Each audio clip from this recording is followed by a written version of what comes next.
Sabe, por trás de cada clique, de cada download, de cada chamada de vídeo que a gente faz, existe toda uma infraestrutura invisível. E é ela que pode ser a diferença entre o sucesso e o fracasso de uma operação inteira. Hoje, a gente vai explorar a verdadeira planta baixa dessa infraestrutura, a norma técnica que rege a saúde das redes corporativas aqui no Brasil. Ok, vamos começar com uma pergunta que é fundamental. A rede de uma empresa ela é para ser um dos ativos mais valiosos, certo? Aquilo que impulsiona a produtividade. Mas olha, sem o planejamento correto, ela vira rapidinho um passivo, uma fonte de dor de cabeça e de custos que ninguém vê. E nesta análise vamos entender como diferenciar uma coisa da outra. Então, existe um padrão, é quase um manual de instruções que define como se constrói uma rede forte e confiável. Pense nisso como a planta baixa de um prédio. Ninguém em sã consciência construiria um edifício sem uma planta, não é mesmo? Pois é, o mesmo princípio se aplica e muito à infraestrutura digital. E essa planta baixa, ela tem nome e sobrenome. NBR 14565. Essa é a norma brasileira que estabelece todas as diretrizes para o cabeamento estruturado. É, em essência, o plano mestre para a fundação digital de qualquer empresa que está buscando estabilidade e performance de verdade. E é super importante notar que a NBR 14565 não é um conjunto de regras estáticas, sabe, congeladas no tempo, nada disso. Ela evoluiu bastante ao longo dos anos com atualizações importantes para conseguir acompanhar o avanço da tecnologia. Isso mostra o quê? Que ela continua muito relevante e totalmente alinhada com as demandas cada vez maiores das redes de hoje em dia.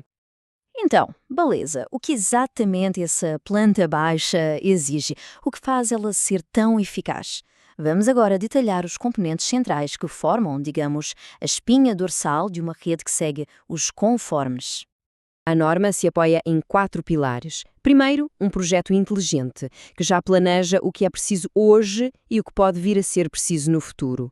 Segundo, o uso de componentes padronizados, para garantir compatibilidade e qualidade. Terceiro, uma instalação correta, que segue as melhores práticas do mercado. E, por último, uma documentação detalhada. Isso é crucial para a gestão e para a manutenção depois. Juntos, esses pilares constroem uma base que não desmorona. Certo, seguir regras pode até parecer burocracia, mas é aqui que a teoria vira uma vantagem competitiva de verdade. Adotar essa planta baixa não é um custo, é uma decisão estratégica com retornos muito claros. Seguir essa norma traz benefícios bem concretos. O resultado é um desempenho de rede que não fica oscilando, é consistente, é ter flexibilidade para crescer sem precisar quebrar tudo e refazer do zero.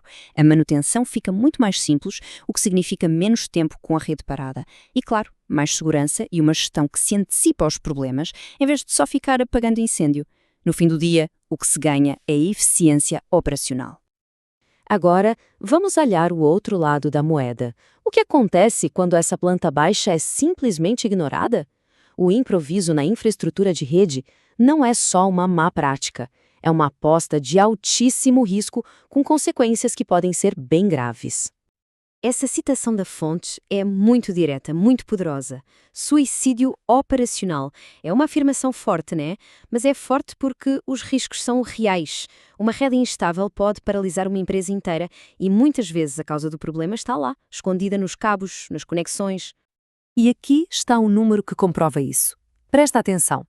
70% dos problemas de lentidão que as equipas de TI enfrentam todo o santo dia não são por causa de software ou dos computadores, mas sim pela infraestrutura de cabeamento inadequada. É um problema físico, não lógico. Esse quadro aqui resume a escolha. De um lado, o projeto, desempenho consistente, preparação para o futuro e menor custo operacional. Do outro, a aposta, falhas frequentes, retrabalho constante e um risco altíssimo. É a diferença clara entre ter controlo e viver no caos. Então, se o improviso é o problema, a solução é clara.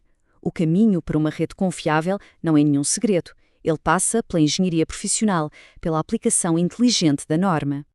E essa citação do engenheiro Altair Galvão é fundamental. A norma não é só sobre seguir regras, mas sobre aplicar a inteligência da engenharia para proteger o investimento de capital, o famoso CAPEX. Um projeto bem feito garante que a infraestrutura vai durar anos, suportando futuras tecnologias sem a necessidade de substituições caríssimas. E aqui está uma distinção prática muito importante. Um orçamento de instalador geralmente foca nos materiais e na quantidade. Já um projeto executivo, por outro lado, entrega uma análise completa, documentação oficial e, o mais crucial, responsabilidade técnica formalizada. Um protege o investimento, o outro pode acabar gerando um ciclo de retrabalho e custos que ninguém esperava. E aqui vem a surpresa para muita gente. Investir em um projeto profissional não é um custo extra, é uma fonte de economia. Ao evitar desperdício de material e retrabalho, um bom planejamento pode reduzir o custo total da implementação em até 20%. Planejar corretamente é bem mais barato do que ter que corrigir depois. E isso tudo nos leva a uma reflexão final.